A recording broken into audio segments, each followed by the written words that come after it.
In Chapter 13, we're going to be thinking about how populations change through time. And here's kind of a general big picture point. We expect populations to fluctuate. We don't expect a population to remain at exactly the same number of individuals all the time. One reason is that, conditions change, resource availability change. It's not like everything's going to be the same all the time for a population. So over time, we would expect that a population will naturally fluctuate up and down. So this graph, you can see sometimes it's higher, sometimes it's lower, to be expected. Even more extreme scale, here we have phytoplankton cells per milliliter, and you can see that there's a huge diversity here, probably based largely on conditions, but expected fluctuation, ups and downs, sometimes decreasing, sometimes increasing. Now, we can also expect to see some of these having to do with population characteristics. For example, the age structure of a population. This graph here shows that for one age class of these whitefish, that for some reason one age class did really well, and there were lots of individuals, and that age class dominated the population for multiple years. And so because of that really successful age class, the population was probably much larger than it would normally be, and was really affected by that age class. When that age class was of an appropriate age to be reproducing, there were going to be a lot more offspring produced than in other years. Another thing that we see in populations is occasional die-offs. So this is a pretty interesting story. So what we're looking at here is reindeer that were introduced to an island. So local residents decided that St. Lawrence Island could use reindeer. If they had reindeer, they could eat reindeer, for example. And so they brought in reindeer. In 1911, they brought in 25 reindeer and released on the island. By 1938, there were 2,000 reindeer. Then the crash. So what happened here? Well, they brought in the reindeer. Reindeer did really well.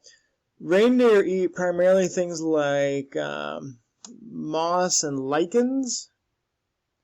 Lichens, as you may know, grow very slowly. And so the reindeer had plenty of them to eat at first because the lichens had been growing for a long time without reindeer consuming them. And then the reindeer ate them all. The resources became unavailable. The population crashed. Now, I will point out that notice that it crashed down to 8 individuals, but 8 isn't 0. Following that crash, they started to manage the population better. So the locals said, uh-oh, if we don't do something, we're not going to have any reindeer. And so by managing the population, by keeping careful counts, by doing controlled hunts, they were able to maintain the population at a couple hundred individuals all the time. Right? So apparently the carrying capacity is maybe a couple hundred reindeer. And when they exceeded that, exceeded it greatly, the population crashed back down below carrying capacity. But with careful management, they're able to keep it at carrying capacity. We also see that some populations go through predictable cycles. So, for example, this is the one of the coolest birds in the world. This is a gyrfalcon, the largest falcon. And if we take a look at a gyrfalcon population, we see this kind of predictable increase and decrease, this predictable cycling. This specifically, you might say, where did these data come from the 1700s? Well, this is all about catching gyrfalcons for falconry, especially when the European royal families were really interested in falconry. And so this is keeping track of gyrfalcons that were caught, I believe exported. And there was this predictable pattern of this increase and decrease, a predictable cycle. We'll be talking more about those cycles here in a little bit, but just to be thinking about that for some populations, we expect to see this predictable increase and decrease in population. Now, Something else that we need to think about in populations is something called stochasticity. And basically stochasticity is just saying random chance, right? Just randomness. What we find is randomness is especially dangerous for small populations. The smaller the population, the more danger there is that random chance will have negative consequences for that population. Let's look at an example. These are the Channel Islands off of California, and you can see that these Channel Islands differ from each other in size. And what they found was, when they looked at the bird populations on these islands, that there was this big correlation between population size, which of course has directly to do with island size, and the chances that that population would be lost, that the chances of it going extinct. That populations that were really small had a much higher chance of going extinct than populations that were large. Why? Well, just due to random chance. If you have fewer individuals, the chances of something bad affecting a lot of them, for example, is much higher. Now, so far, what we've been working with is what we would call deterministic models, right? So if we think about that kind of standard S-shaped curve that we saw with that growth model of the population starting out low, increasing, and then leveling off to the carrying capacity, well, that was deterministic, that we said that all that mattered was the number of individuals in the population, and that determines how many individuals are going to be in the population in the future. But that ignores that randomness, that we know random variation affects populations, and those deterministic models don't capture that. So what we need to do is we need to add in some of that randomness. We need to know that stochasticity occurs, that randomness has effects on populations. One way it can have an effect on population is through what we'd call demographic stochasticity. So what this is saying is that randomly the individuals in our population may be different from each other. And those differences among individuals might have a really important consequence for that population. So let me just give you an example. Let's say you have a really small population, and in that population only, let's say, 2 offspring are produced. Now, with those 2 offspring being produced, you have a 1 in 2 chance that both of those offspring will be male or both of those offspring will be female. That means there's a 50% chance that that population goes extinct because you end up with 2 individuals of the same sex who are unable to reproduce. If that population is larger, that demographic stochasticity is less likely to have a large consequence, right? Because if you have 10 offspring produced, what are the chances that all 10 are male? Well, that's 1/2 to the 10th power. That's a really small number. The smaller the population, the better chance that just due to randomness, you end up with all males or all females, and the population goes extinct. Demographic stochasticity, random variation among individuals, and it happens most obviously in small populations. There's also environmental stochasticity. Environmental stochasticity is things like, well, natural disasters, let's say. Say tornadoes would be an example of environmental stochasticity, right? Population is doing fine, tornado comes through, population is not doing fine anymore. That would be an environmental effect, random chance that a tornado might come through, and where it comes through are all random, but they can have bigger consequences for populations. So this graph here models out that idea of the size of the population and the probability of extinction. And what we see is we have 4 different lines here. Each of those lines represents a different time period. So, in other words, the blue line is all about going extinct in 1 year. The red line is going extinct in 10 years. The next darker blue line is 100 years. And that yellow line on the far right is 1,000 years. So a population doesn't have much chance of going extinct in a short time period. Even a small population is probably going to persist. But as the time increases, the chances of going extinct go up. And it's going to take a very large population to not have at least a really high consequence or chance of going extinct.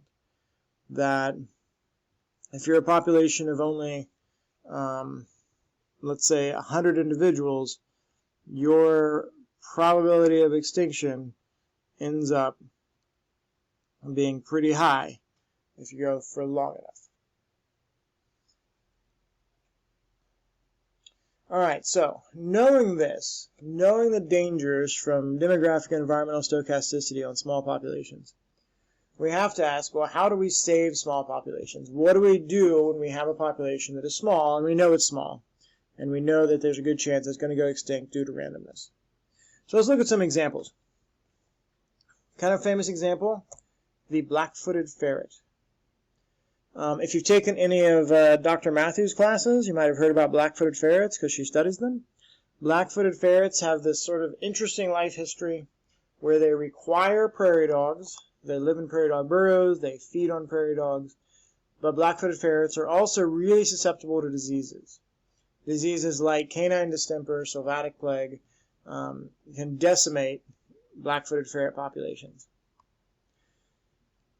The history of black-footed ferrets, which are found only in North America, involves the belief that they were extinct. So in 1960s, we thought they were extinct, and then in South Dakota, a small population was discovered. And people said, oh wow, black-footed ferrets are extinct, there's still some around, but the population is pretty small. Maybe we should do something to try to help. What they did was, they captured individuals for a captive breeding program. The idea being that small population, due to random chance, has a pretty good chance of going extinct. Let's try to help them by capturing individuals, bringing them into captivity, and trying to produce as many offspring as possible from them that can then be released into the wild, increasing the size of the population. Didn't work. The captive breeding program was unsuccessful. The wild population became extinct in 1974. And everybody said, oh, black-footed ferrets are extinct. What happens? 1981 in Wyoming. Rancher's dog brings up a dead black-footed ferret. And everybody said, hey, they're not extinct. Who knew they're still around? So another small population. Everybody's familiar with what happened in the South Dakota population. So the question is how to manage it. Well, unfortunately, disease makes it into the population in 1985. Everybody says, uh-oh, we're about to lose them again. Let's try captive breeding. 24 of them were captured, 18 survived to actually participate in the captive breeding program. This time, it's worked. They have been captively bred, many individuals have been produced, and they have been reintroduced to multiple locations throughout the western United States. Now, the population is not necessarily saved. There are still situations where those reintroduced populations are lost, where plague makes it in, for example. In fact, the population that Dr. Matthews has worked on has crashed over the last 10 years. They're not exactly sure why, but the population has become greatly reduced. So, we've saved them. There are many individuals found over large areas, but it's still requiring management. Let's look at another example. Similar story, but this one was a bird example. The California condor is a pretty huge, spectacular bird that eats dead things.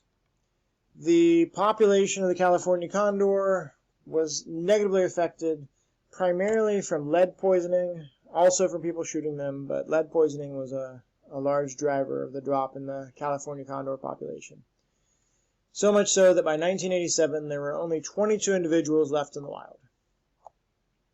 This led to a pretty acrimonious discussion over what should be done to save the California condor, or whether the California condor should just be allowed to go extinct.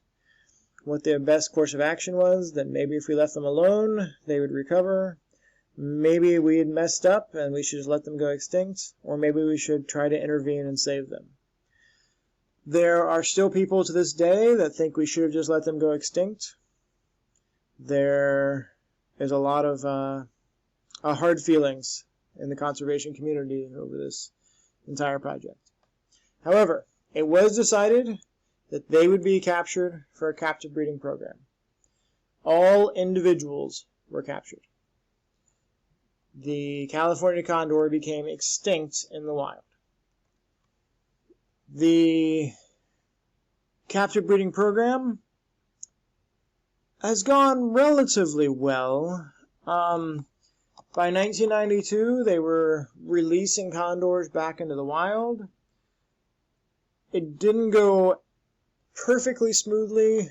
Early on, they had one of the issues was that the condors had imprinted on humans and had no real fear of humans. And so the condors were out there in the wild now, and that lack of fear of humans turned out to be dangerous for them. Again, people shooting them is an issue. There were issues with condors doing things like going into people's garages and drinking antifreeze. They had to change their captive rearing techniques to keep the condors from being too accustomed to humans. Now the condors never see a person. There's puppets and things that they use to feed them so that the condors don't think that people are safe to be around. There's also the issue that lead poisoning is still a problem. Lead bullets have been banned in a lot of the western United States to protect the condors. However, there's apparently still a lot of lead left in the environment, and so condors are still getting lead poisoning. In order to prevent that, in some areas where the condors have been released, they actually take out like dead calves and leave out there for them to eat, so they have to provide supplemental feeding for the condors. There are now hundreds of them in the western United States and down into Baja California. They are doing relatively well. They are reproducing in the wild. It's a relatively large species, relatively slow reproduction, so slower life history, so it's going to take a while for them to really successfully restore their population.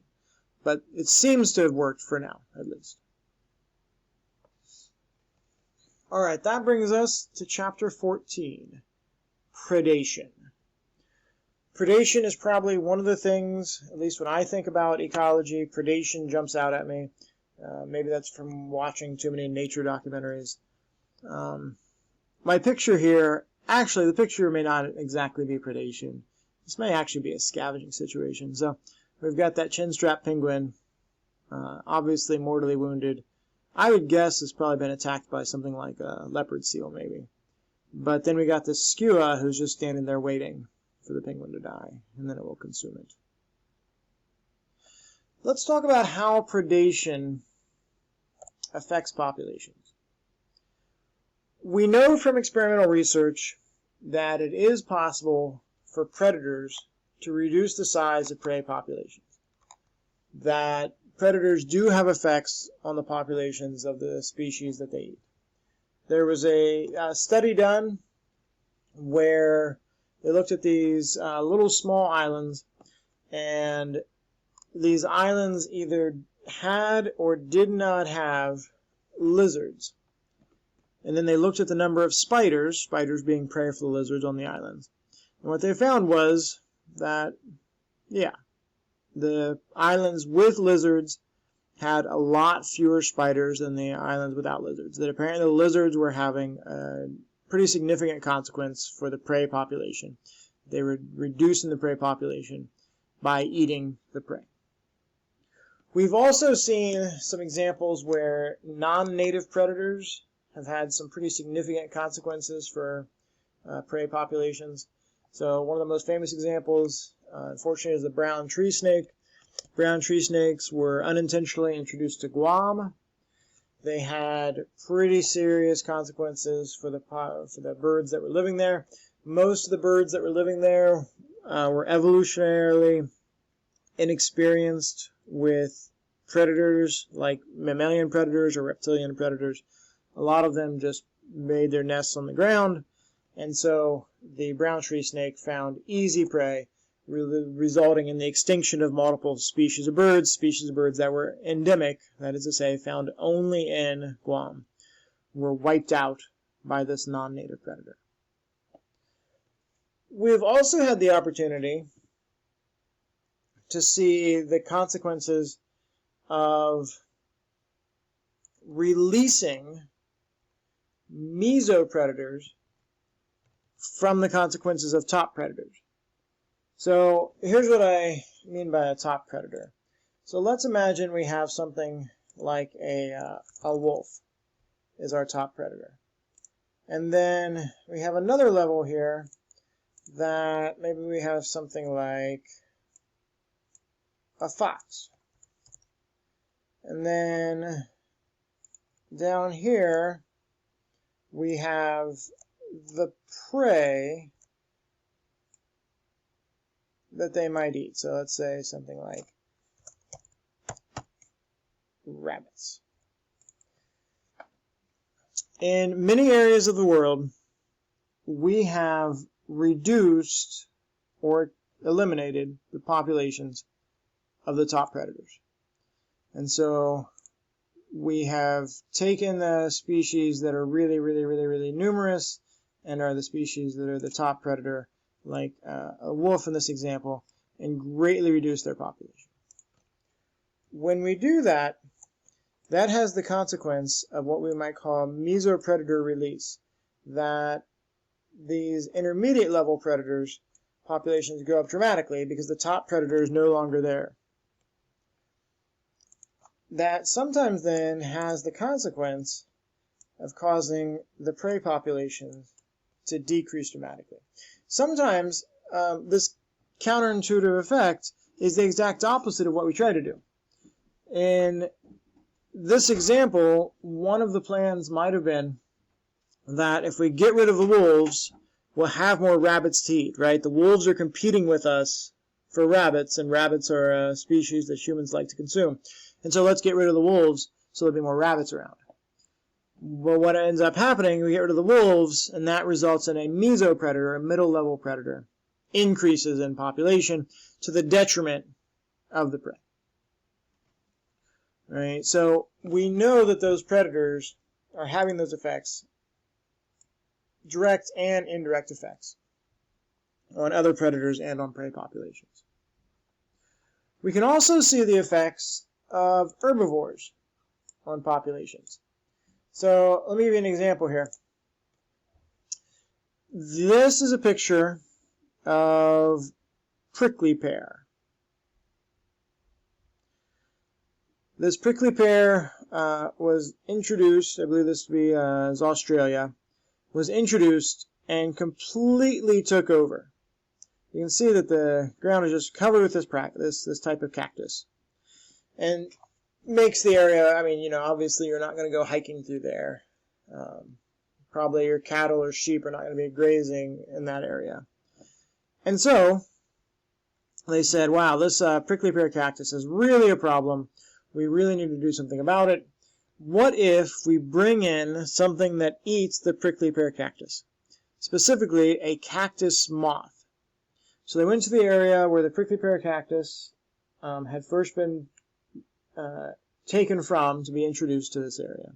And they found a cactus moth. And they introduced it to this area. And here's what this place looked like 3 years later.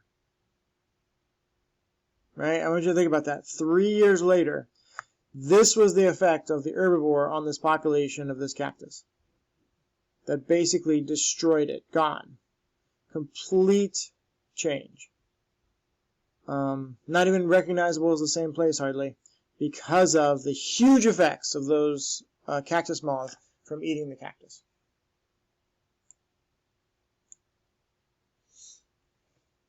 Now,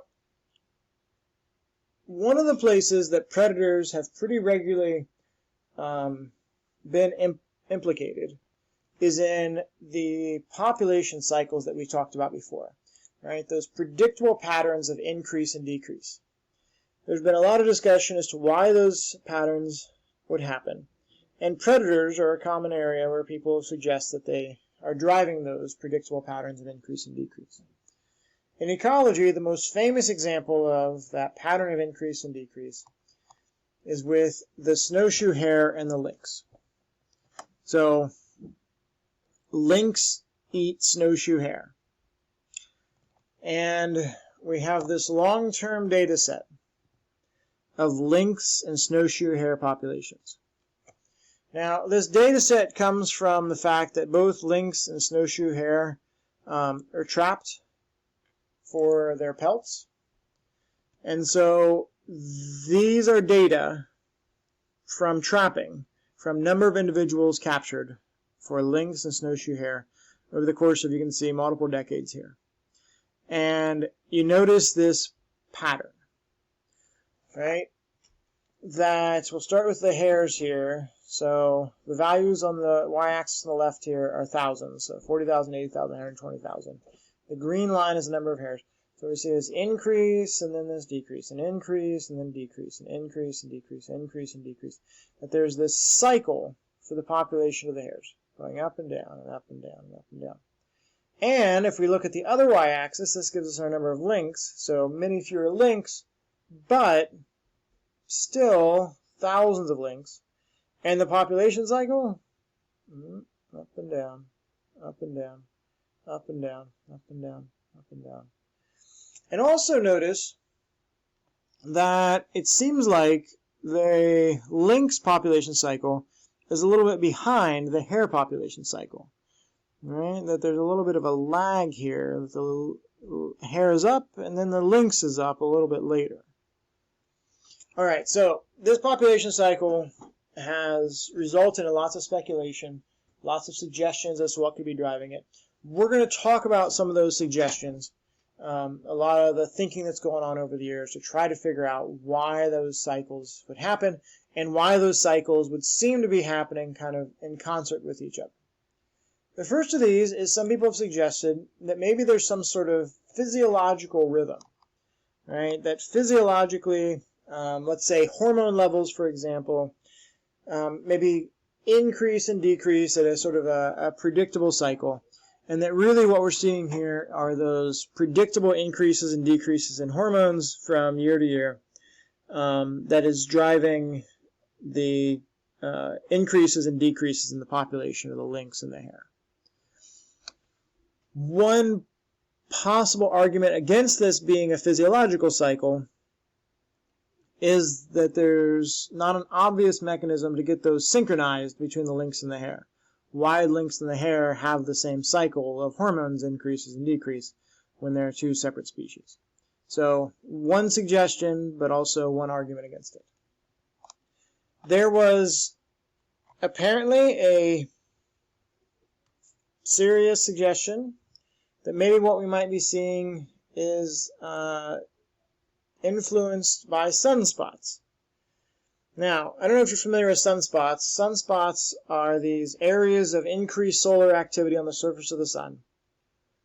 And they apparently happen in somewhere around a 9 to 13 year cycle. The suggestion being that increased solar activity means increased photosynthesis.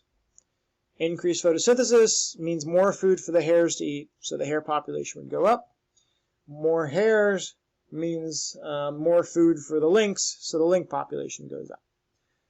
When the sunspots are less active, less photosynthesis, less food, hare population drops.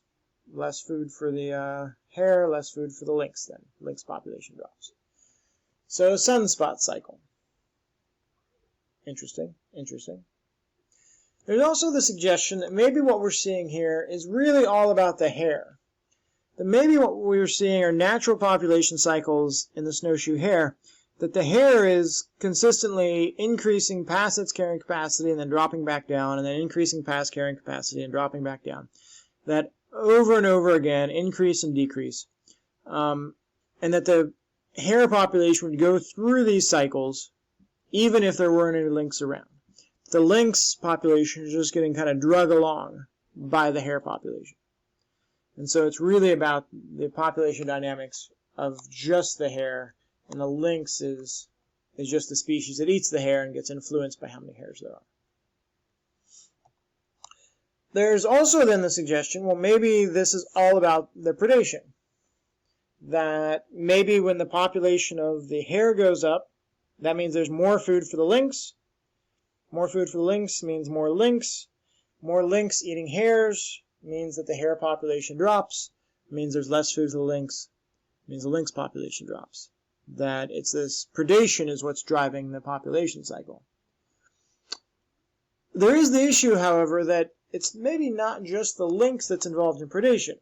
Not only do lynx eat snowshoe hares, but so do hawks and owls and